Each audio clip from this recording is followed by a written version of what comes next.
자, 오늘 2021년도 마지막 날이네요.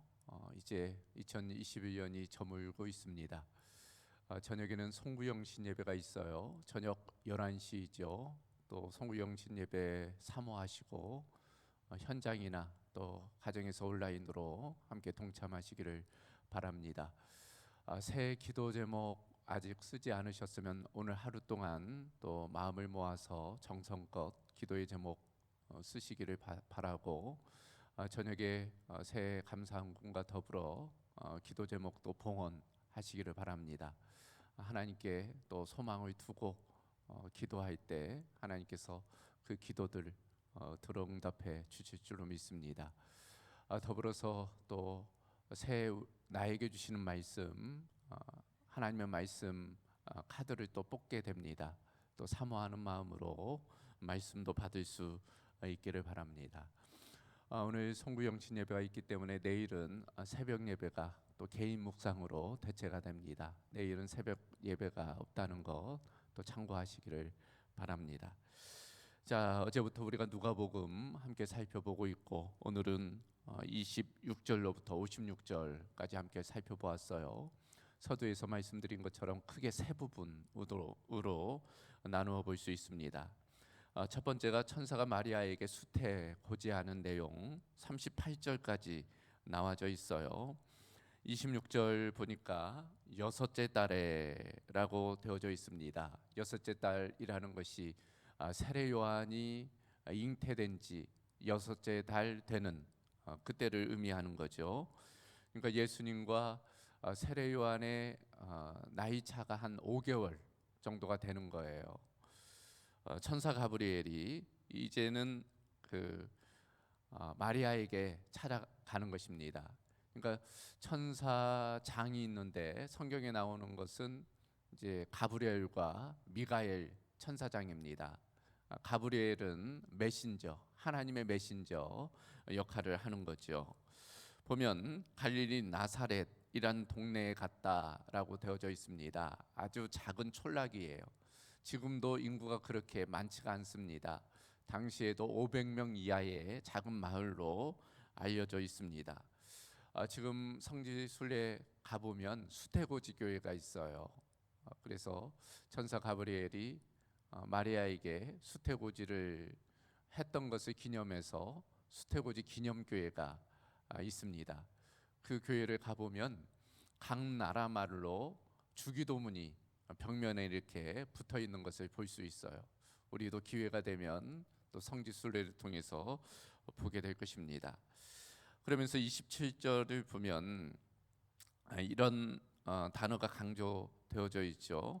다윗의 자손 요셉이라는 것과 또 처녀 마리아라는 두 단어가 강조되어져 있습니다. 그러니까 예수님께서 다윗의 혈통, 다윗의 후손이라는 것을 먼저 강조하고 있고, 그러니까 구약에 예언된 메시아라는 거죠. 다윗의 후손으로 오리라라고 예고되어져 있기 때문입니다. 반면 처녀 마리아라고 되어져 있어요. 동정녀 탄생을 강조하고 있는 것입니다. 원복음이라고 불리우는 창세기 3장 15절을 보면 여자의 후손이 사단, 그 뱀의 머리를 뭉개뜨리는 이제 그런 원복음이 나와 있는데, 바로 그 약속의 성취를 또한 드러내 보여주고 있는 것입니다. 그러면서 이 처녀라는 것이 강조되어져 있는데 27절에 두 번 처녀라는 것이 기록되어져 있고, 또 34절에도 마리아가 나는 남자를 알지 못하다라고 되어져 있습니다. 그러니까 이 알다라는 표현 성적인 경험을 또한 의미하는데 동정녀였음을 의미하는 것입니다. 그 처녀 마리아에게 천사가 찾아왔다는 거예요. 그리고 예수님의 잉태를 이야기하는 것입니다. 28절, 29절을 보면 그에게 들어가라고 되어져 있어요. 그러니까 마리아가 있는 그 방에 들어갔다는 의미겠죠. 그리고 인사를 전하는데 은혜를 받은 자여 평안할지어다 주께서 너와 함께 하시도다라고 이야기합니다. 이 말을 들은 마리아의 반응이 나와 있는데 29절에 보면 그 말을 듣고 놀랐다라고 되어져 있어요. 천사의 방문에 놀란 것도 있지만 그 말에 또 놀란 것이죠. 이 말의 의미가 무엇인지 마리아가 의아해했기 때문인 것입니다. 그럴 때 천사가 이제 이야기하는 것입니다. 30절을 보면 마리아를 안심시키면서 무서워하지 말라, 내가 하나님께 은혜를 입었다라고 이야기하지요. 그러니까 29절 30절을 보면은 반복적으로 은혜라는 단어가 나와 있습니다. 은혜라는 것, 예상치 못하는 거예요. 기대하지 못하는 것입니다. 기대하거나 예상했다면 뭐 은혜라고 할 수도 없는 거죠. 혹은 내 노력의 결과일 때도 은혜라고 할 수 없어요. 그것은 하나님 편에서 일방적으로 주시는 것이라 할 수 있습니다. 그래서 은혜예요. 하나님께서 주시는 것이기 때문인 것입니다. 마리아에게 바로 그런 은혜를 천사가 전하고 있습니다. 그러면서 그 은혜의 내용이 무엇인지 구체적으로 이야기하고 있죠. 31절을 보면 보라, 내가 잉태하여 아들을 낳으리니 그 이름을 예수라 하라. 아들을 낳게 되리라는 거예요. 그런데 그 이름을 예수, 곧 구원자라고 하라는 것입니다. 사실 이 예수라는 이름은 그냥 평범한 이름입니다. 구약에 보면 여호수아, 예수아라는 이름이 있는데 그것이 신약에 와서는 예수가 되는 거죠. 이제 구원자라는 이름의 뜻을 가지고 있고 그 이름처럼 이제 자기 백성을 그들의 죄에서부터 구원할 자이심을 드러내 보여주고 있는 것입니다. 그러면서 그 예수님께서 무슨 일을 하실지 32절 33절에 먼저는 큰 자가 되리라 라고 되어져 있고, 지극히 높으신 이의 아들 곧 하나님의 아들이라 일컬어지리라. 그리고 다윗의 왕위를 받고 영원히 야곱의 집을 다스리며 왕노릇하리라. 메시아의 사명, 메시아의 정체성을 이야기하고 있습니다. 그러니까 예수님은 왕으로서 이 땅에 하나님의 나라를 이루실 분이라고 이야기하는 것입니다. 자, 이와 같은 수태고지를 들은 마리아의 반응이 34절 이렇게 되어져 있어요. 나는 남자를 알지 못하니 어찌 일이 있으리까 라고 되어져 있습니다. 이것은 의심이라기보다는 어떤 방법으로 이 일이 일어나게 되겠습니까? 라는 질문으로 성경학자들은 봅니다. 그래서 이 어찌라는 것이 how, 어떻게, why, 왜가 아니라 how, 어떻게 이 일이 이루어질까를 질문하고 있는 거죠. 그때 가브리엘이 이렇게 대답을 합니다. 35절로부터 37절, 성령이 임하시고 지극히 높으신 이의 능력이 너를 덮으시리니. 그러니까 성령의 강건한 역사로 가능하다는 거예요. 하나님의 영이 함께함으로 그런 놀라운 역사, 놀라운 은혜가 이루어질 것임을 말씀하는 것입니다. 자, 그러면서 이 수태고지의 확증을 위해서 마리아에게 이제 엘리사벳의 잉태를 전해주는 거죠. 엘리사벳도 나이 들어 아이를 잉태하지 못했지만 지금 임신한 상태라는 거예요. 그걸 일깨워 주는 것입니다. 그러면서 다시 한번 결론적으로 하나님의 모든 말씀은 능하지 못한 일이 없다라고 말씀하는 것입니다. 자, 최종적인 마리아의 반응이 38절에 나와 있죠. 한마디로 순종입니다. 마리아가 이르되 주의 여종이 오니 말씀대로 이루어지이다. 그러니까 하나님의 말씀은 능히 하지 못할 일이 없다라는 말씀을 아멘이라고 받는 거예요. 그래서 그 말씀대로 이루어지기를 이제 바라는 것입니다. 믿음의 태도이죠. 순종은 그러므로 늘 믿음과 연관되어져 있어요. 하나님의 말씀을 믿음으로 받을 때 순종할 수 있는 것입니다. 그런 측면에서 이 마리아는 순종의 인물이었음을 알 수 있는 것입니다. 자, 그러면서 이제 39절로부터 45절 마리아가 엘리사벳을 방문하는 그와 같은 내용이에요. 엘리사벳의 임신의 소식을 천사를 통해서 들었잖아요. 그래서 이제는 확인차 엘리사벳을 방문하는 거죠. 그래서 39절을 보면 이때라고 되어져 있습니다. 가브리엘의 수태고지를 받은 바로 그때를 의미해요.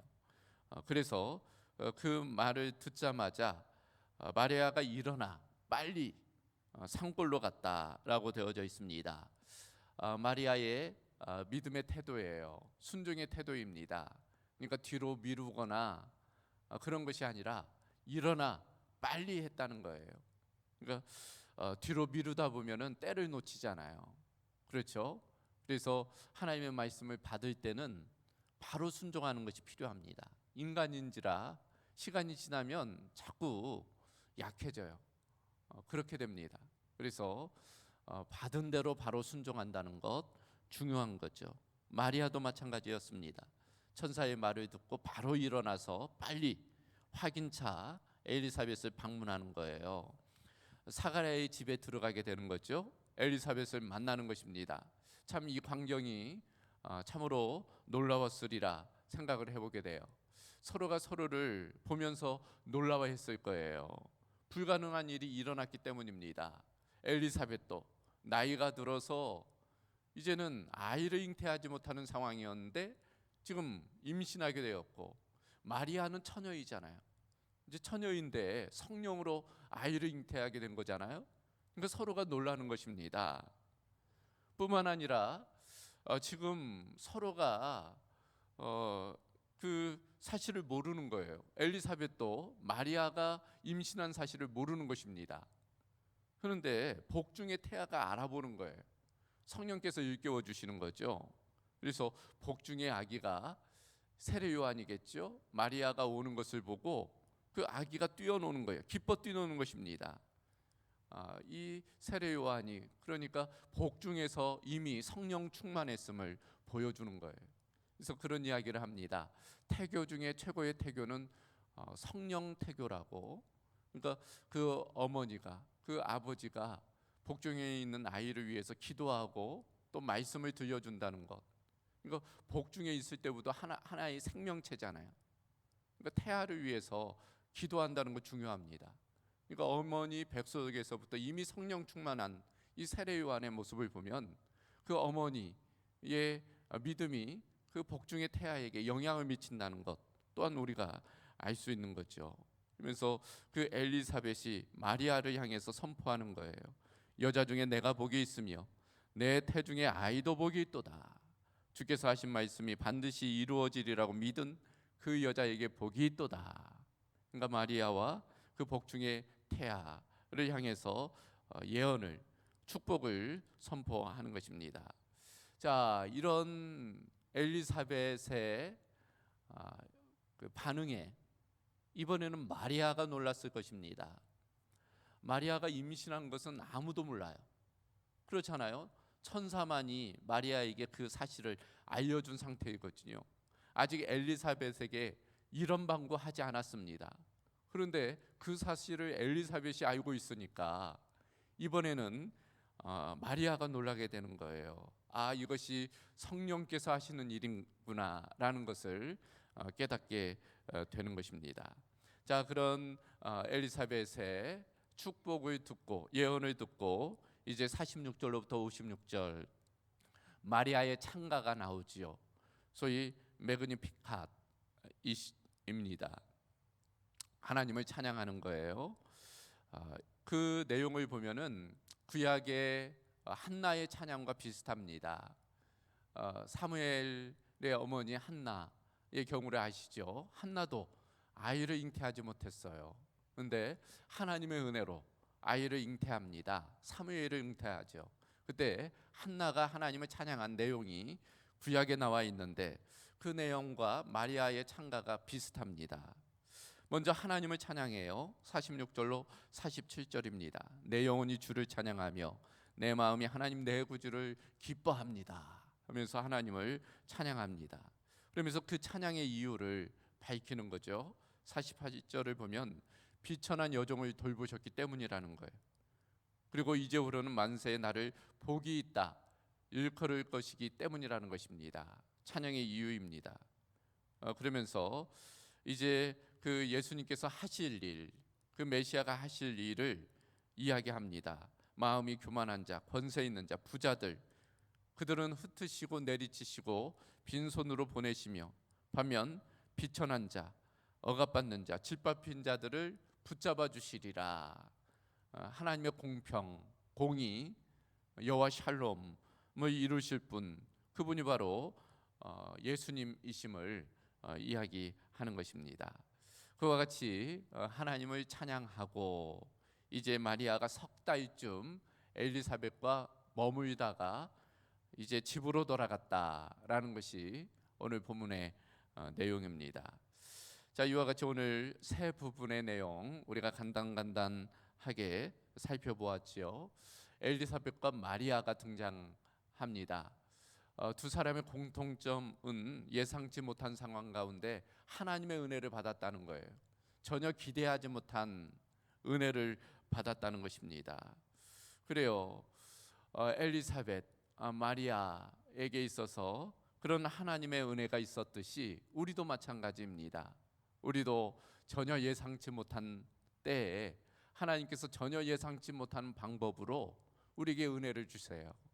소위 세렌디피티의 은혜입니다. 세렌디피티라는 것이 예상치 못한, 기대지 못한 때의 은혜를 의미하지요. 하나님께서 그렇게 우리에게 역사하십니다. 우리가 노력한 것 이상으로, 우리가 힘쓴 것 이상으로 하나님께서 우리에게 은혜를 베풀어 주십니다. 우리에게 필요한 것은 믿음으로 받는 거예요. 순종하는 것입니다. 그래서 그런 은혜가 있다는 것을 우리가 기대한다는 것 중요해요. 하나님에 대한 태도이지요. 뭐 주시면 주고 아니면 말고 그런 것이 아니라 하나님께 소망을 두는 거예요. 하나님께서 반드시 은혜 주실 것을 기대하며 나아가는 것입니다. 지금은 알 수 없는 일을 하나님께서는 반드시 이루시죠. 하나님의 때에 그 일들을 이루십니다. 세례 요한과 예수님이 그걸 우리에게 보여주고 있어요. 그런 측면에서 우리도 하나님께 소망을 두고 또 믿음으로 나아가야 될 줄로 믿습니다.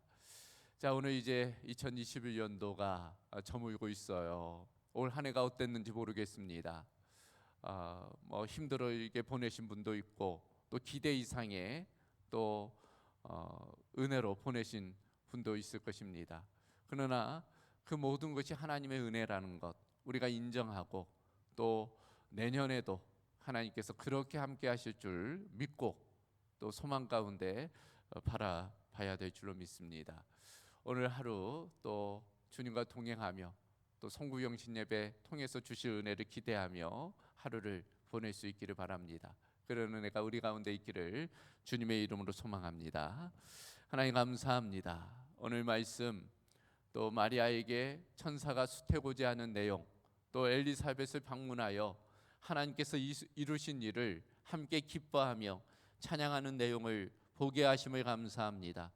우리도 우리의 노력, 우리의 최선에 넘어 또 하나님의 도우심으로 여기까지 살아왔음을 고백합니다. 돌이켜보건대 모든 것이 하나님의 은혜였음을 고백하며 하나님께 찬양과 영광을 올려드립니다. 하나님, 우리의 입술의 찬양 또 마음의 찬양을 기쁘게 받아주시옵시며 올 한 해 은혜로 함께하여 주셨던 것과 같이 2022년도에도 동일한 은혜로 더 크신 은혜로 함께하여 주시옵소서. 우리의 소망은 늘 하나님께 있으므로 하나님께 의지하며 또 하나님의 최선을 바라며 기대하며 나아가게 하여 주시옵시고 그런 믿음의 그릇에 하나님께서 은혜의 단비를 내려주셔서 그 은혜를 누릴 뿐 아니라 또 나누고 베풀며 또 섬기는 삶을 살아가게 하여 주시옵소서. 저녁에 있게 될 송구영신 예배 가운데 하나님께서 예비하신 은혜 또 특별한 은혜로 함께하여 주셔서 함께 모여 주님을 찬양하며 예배할 때 또 올 한 해를 잘 마무리하고 또 내년을 소망 가운데 바라보는 시간 되게 하여 주시옵소서. 모든 것 주께 의탁하오며 우리 주 예수 그리스도의 이름으로 기도하옵나이다.